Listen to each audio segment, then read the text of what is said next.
আসসালামু আলাইকুম। ঢাকা শিক্ষা বোর্ড ল্যাবরেটরি স্কুল অ্যান্ড কলেজের শিক্ষার্থীবৃন্দ,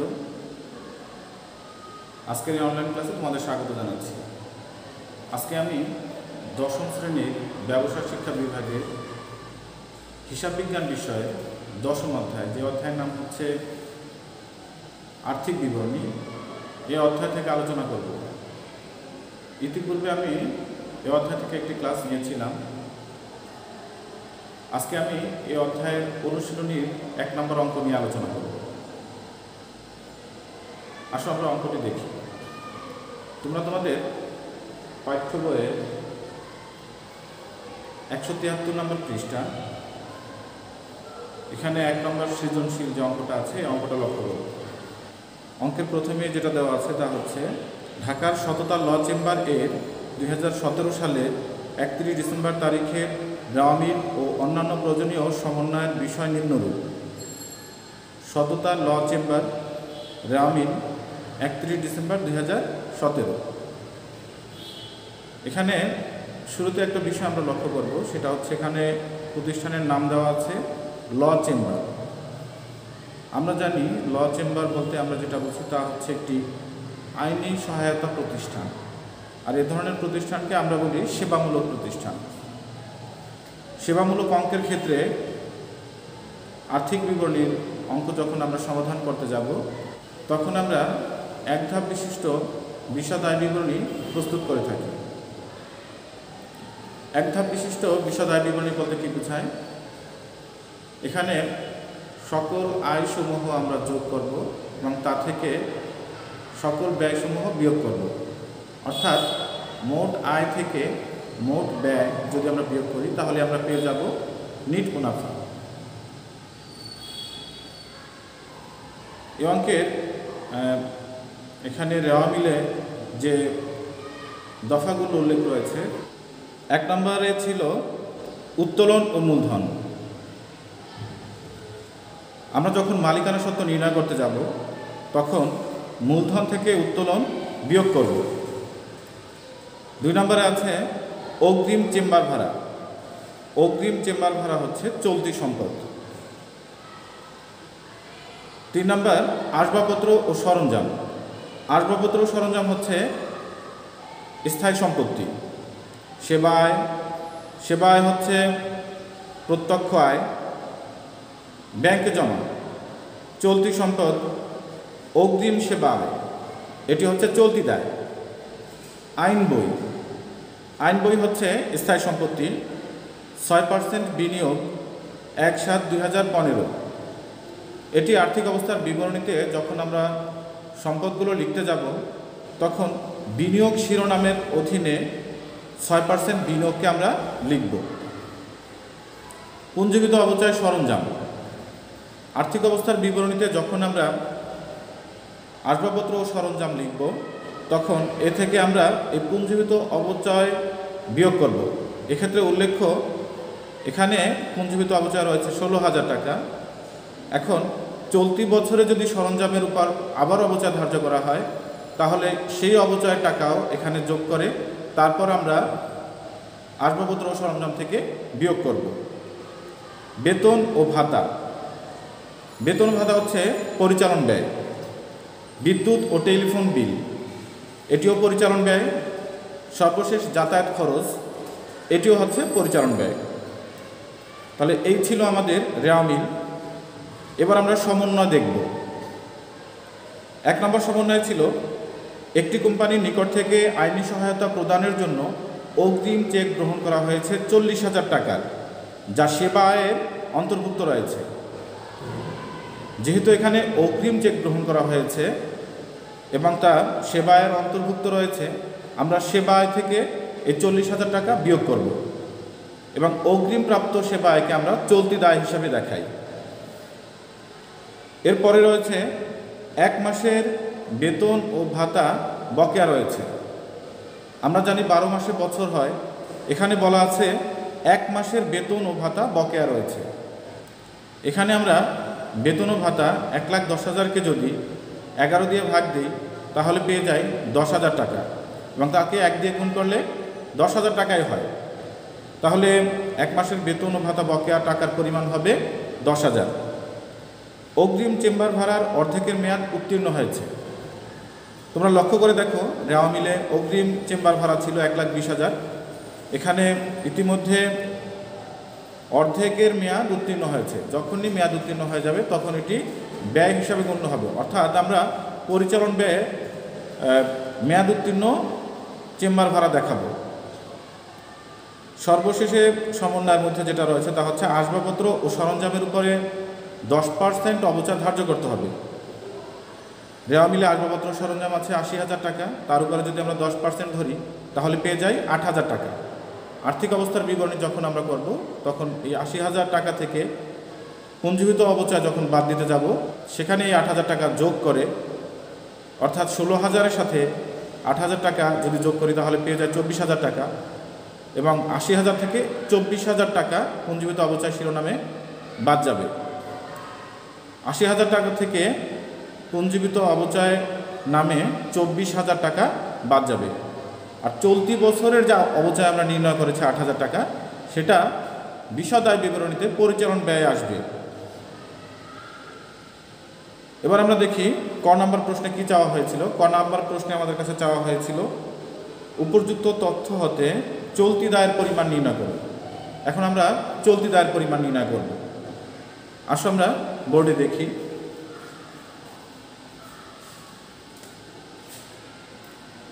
যেহেতু আমি 1 নম্বর প্রশ্নের সমাধান করছি, এখানে আমি লিখলাম 1 ক চলতি দায়ের পরিমাণ।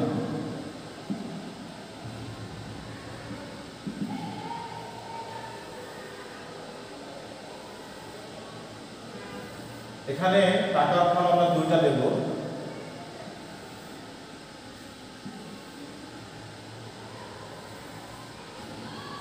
বিবরণ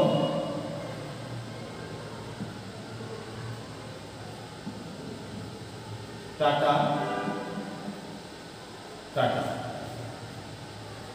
একদম প্রথমেই আমি দেখতে পাচ্ছি রেওয়া মিলে আমাদের যেটা দেওয়া আছে তা হচ্ছে 6 নম্বর দফা অগ্রিম সেবা ক্রেডিট দিকে দেওয়া আছে। আমরা জানি যে দায়সমূহ ক্রেডিট দিকে থাকে, তাহলে আমরা একদম প্রথমেই লিখব হচ্ছে অগ্রিম সেবা।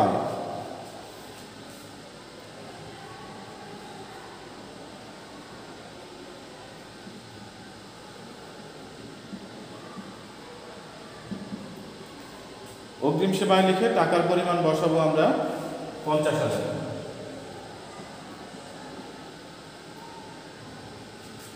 এবার এর সাথে যোগ করব। তোমরা যদি লক্ষ্য করে দেখো, সমন্বয়ের 1 নম্বরে উল্লেখ করা ছিল অগ্রিম চেক গ্রহণ করা হয়েছে 40,000 টাকা, যা সেবা আয়ের অন্তর্ভুক্ত। আমরা সেবা আয় থেকে তো বাদ দেব। আরেকটি কাজ হচ্ছে চলতি দায় হিসাবে হিসাবভুক্ত করব। এখানে লিখলাম অলিখিত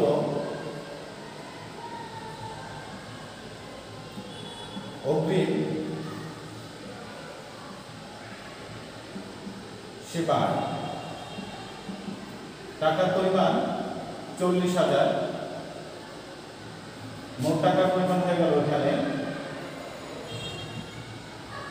90,000, অর্থাৎ অগ্রিম সেবায়ের পরিমাণ হচ্ছে 90,000। এবার আমরা 2 নম্বর সমন্বয়ে যেটা পেয়েছিলাম তা হচ্ছে 1 মাসের বেতন ও ভাতা বকেয়া রয়েছে। তাহলে আমরা এখানে লিখব বকেয়া বেতন ও ভাতা।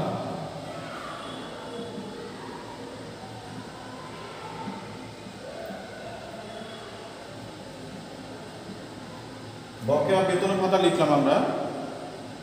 গণনা কার্য আমরা নিচে দেখিয়ে দেব। 1,10,000 ভাগ 11 গুণন 1, যেহেতু 1 মাসের বকেয়া রয়েছে তাহলে আমরা এখানে পেয়ে যাই 10,000 টাকা। এখানে মোট টাকার পরিমাণ হবে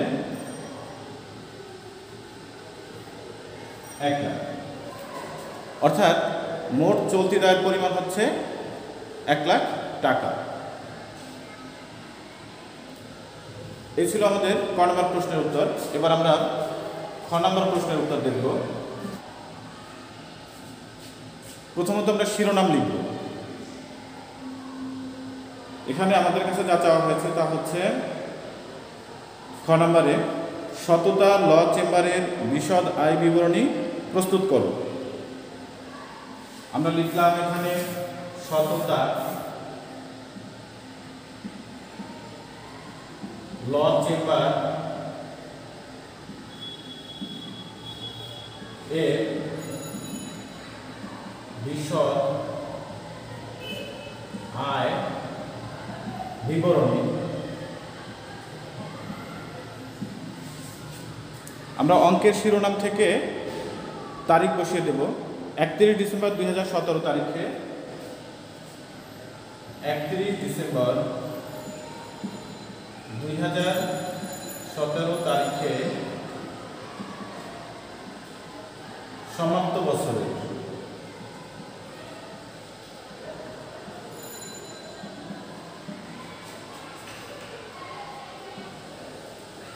এবার আমরা সলভ করছি। বিবরণ টাকা টাকা টাকা। এই অঙ্কটি যেহেতু একটি সেবামূলক প্রতিষ্ঠান, সেবামূলক প্রতিষ্ঠানের অঙ্কের ক্ষেত্রে আমরা জানি যে বিশদ আয় বিবরণী হয় এক ধাপ বিশিষ্ট, অর্থাৎ মোট আয় থেকে মোট ব্যয় আমরা বিয়োগ করি।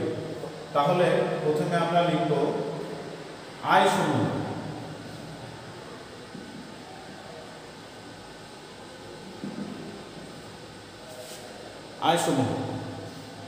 আয় সমূহ লিখে একদম প্রথমে লিখব আমরা সেবা আয়।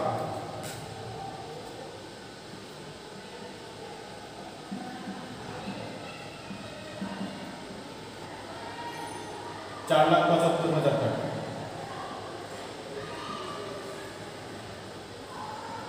$4,75,000 টাকা। এখানে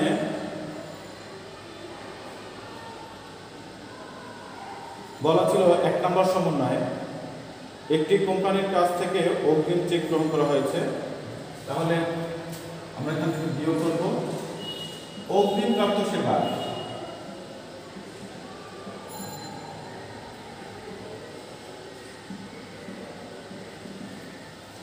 অগ্রিমপ্রাপ্ত সেবায় টাকার পরিমাণ হচ্ছে 40,000 টাকা। আমরা যদি বিয়োগ করি তাহলে এখানে পেয়ে যাই 4,35,000 টাকা। তারপরে আমরা দেওয়া মিলে 8 নম্বর দফা দেখি। এখানে বলা আছে 6% বিনিয়োগ, অর্থাৎ বিনিয়োগের উপরে 6% হারে সুদ ধার্য করতে হবে। আমরা এখানে লিখলাম অনাদায়ী বিনিয়োগের সুদ।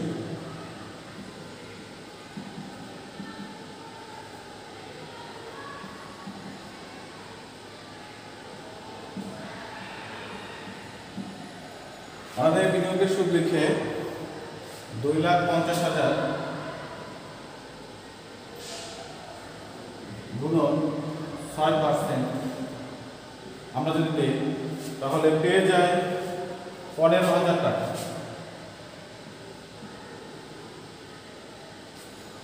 এবার আমরা রেওয়া মিলে লক্ষ্য করে আর কোনো আয় খুঁজে পাচ্ছি না, সুতরাং এই ছিল আমাদের মোট আয়। মোট আয় আমরা এখন যোগ করে তৃতীয় ঘরে বসাবো। 4,50,000 টাকা।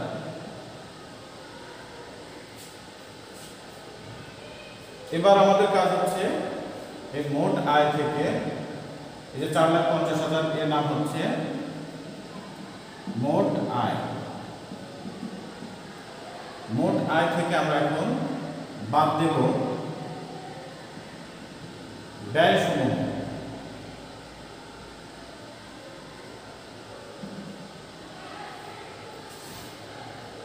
ব্যয় সমূহ আমরা এখন বাদ দেব। ব্যয়ের মধ্যে একদম প্রথমে যেটা আছে তা হচ্ছে চেম্বার ভাড়ার ব্যাপারে বলা ছিল। চেম্বার ভাড়ার অর্ধেকের মেয়াদ উত্তীর্ণ হয়েছে, তাহলে আমরা এখানে লিখব মেয়াদ উত্তীর্ণ চেম্বার ভাড়া।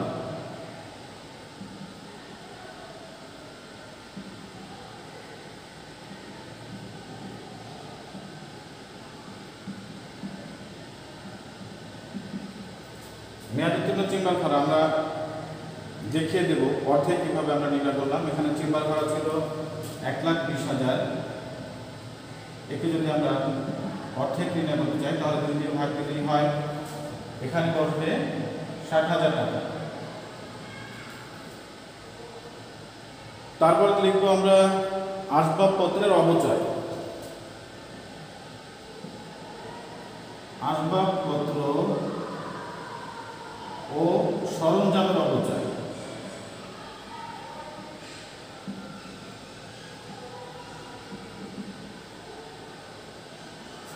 টাকার পরিমাণ ছিল 80,000, আমরা এখানে লিখলাম 80,000 গুণন 10%, তাহলে পেয়ে যাই 8,000 টাকা।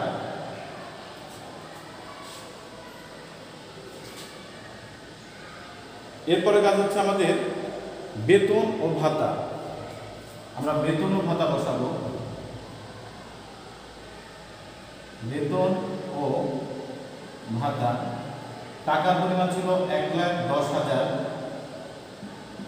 আমরা অঙ্কের শুরুতেই বলেছিলাম এখানে 1 মাসের ছিল বকেয়া, এবং কিভাবে বকেয়া নির্ণয় করবো সে প্রক্রিয়াও আমরা বলেছিলাম।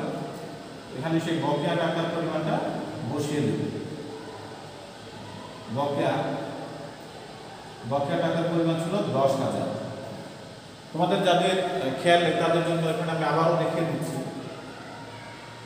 যেহেতু 1 মাসের বকেয়া ছিল, আমরা এই জন্য 1,10,000কে ভাগ দিলাম 11 দিয়ে, আর 1 মাসের বকেয়া কোথায় 1 দিয়ে গুণ করলাম, তাহলে আমরা পেয়ে যাব এই 10,000 টাকা। তাহলে বেতন ও ভাতার পরিমাণ হবে 1,20,000। এরপরের কাজ হচ্ছে বিদ্যুৎ ও টেলিফোন বিল। টাকার পরিমাণ হচ্ছে 24,000, এখানে আমি 24,000 দিলাম। যাতায়াত খরচ। যাতায়াত খরচ টাকার পরিমাণ 7,000। আমরা ব্যয় সমূহের যোগফল পেয়ে যাই 2,19,000।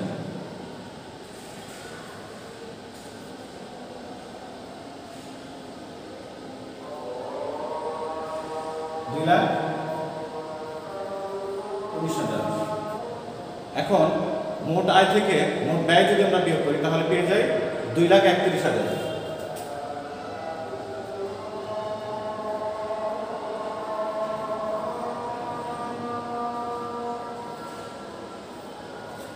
অর্থাৎ এই অঙ্কের ক্ষেত্রে নিট মুনাফা 2,31,000।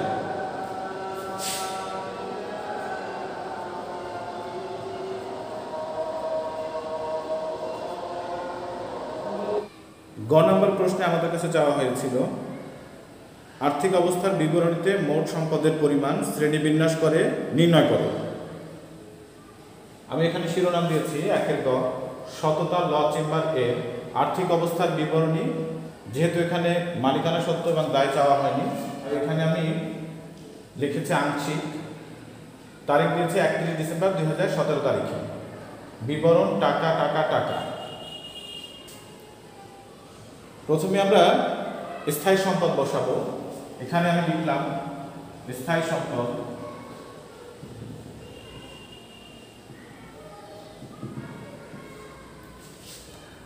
স্থায়ী সম্পদের মধ্যে আমাদের প্রথমে যেটা ছিল তা হচ্ছে এখানে রেওয়া মিলের 3 নম্বর দফায় উল্লেখ আছে আসবাবপত্র ও সরঞ্জাম। আসবাবপত্র ও সরঞ্জাম টাকার পরিমাণ ছিল 80,000।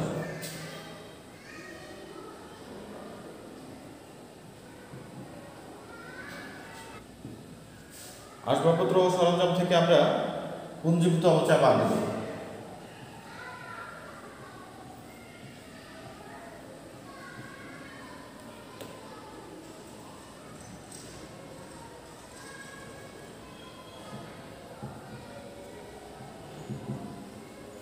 পুঞ্জীভূত অপচয় টাকার পরিমাণ ছিল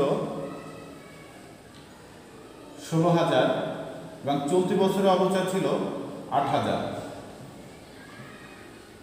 তাহলে পুঞ্জীভূত অপচয় রেওয়া মিলের যে ব্যালেন্স দেওয়া ছিল তা ছিল 16,000 এবং চলতি বছরে আমরা যেটা নির্ণয় করলাম তা হচ্ছে 8,000। দুইটা যোগ হয়ে এখানে বসবে 24,000। 80,000 থেকে যদি আমরা 24,000 বাদ দিই আমরা পেয়ে যাই এখানে 56,000 টাকা। এরপরে আমরা লিখব আইন বই।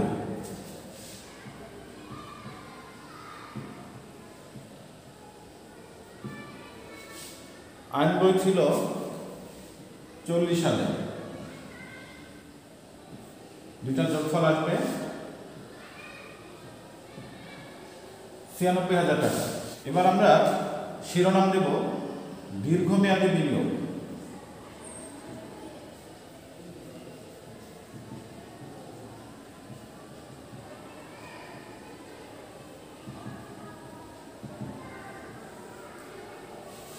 দীর্ঘমেয়াদী বিনিয়োগ শিরোনামে এখানে আসবে রেওয়া মিলের 8 নম্বর দফা 6% বিনিয়োগ।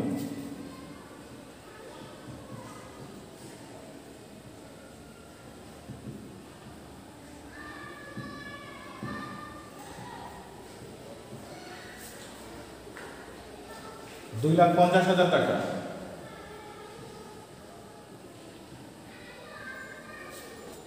এবার লিখব আমরা চলতি সম্পদ।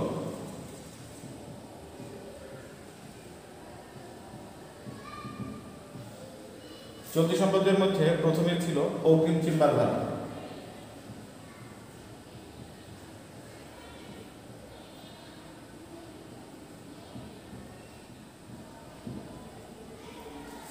অগ্রিম চেম্বার ভাড়ার ব্যাপারে কথা ছিল সমন্বয়ে।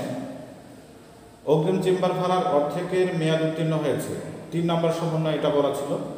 তাহলে অর্ধেক যদি মেয়াদ উত্তীর্ণ হয়ে যায় বাকি অর্ধেক থাকবে হচ্ছে অগ্রিম চেম্বার ভাড়া। আমরা এখানে অগ্রিম চেম্বার ভাড়া রেওয়া মিলে দেখতে পাচ্ছি 1,20,000 টাকা। সেই 1,20,000 টাকার অর্ধেক 1,20,000 টাকার অর্ধেক আমরা এখানে নিয়ে আসবো 60,000 টাকা।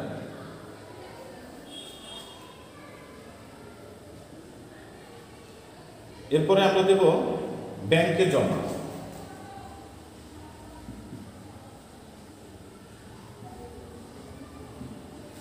ব্যাংকে জমা টাকার পরিমাণ ছিল 2 লাখ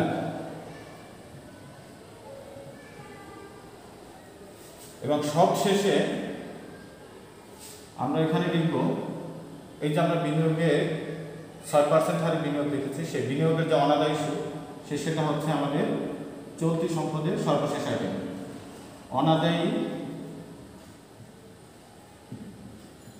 বিনিয়োগের সুদ।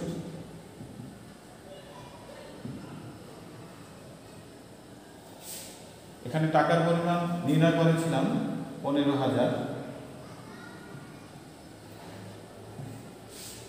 এই তিনটা যদি আমরা যোগ করি চলতি সম্পদ মোট পেয়ে যাব আমরা 2,75,000 টাকা।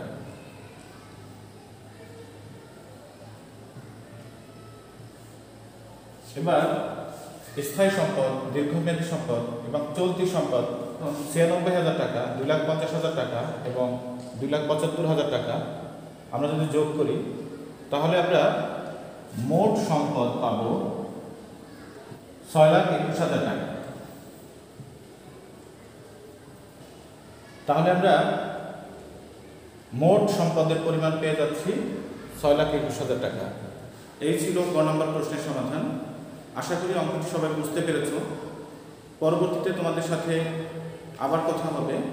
তোমরা সবাই ভালো থাকো, সুস্থ থাকো, এই কামনায় আজকের মতো এখানেই বিদায় নিচ্ছি। আল্লাহ হাফেজ।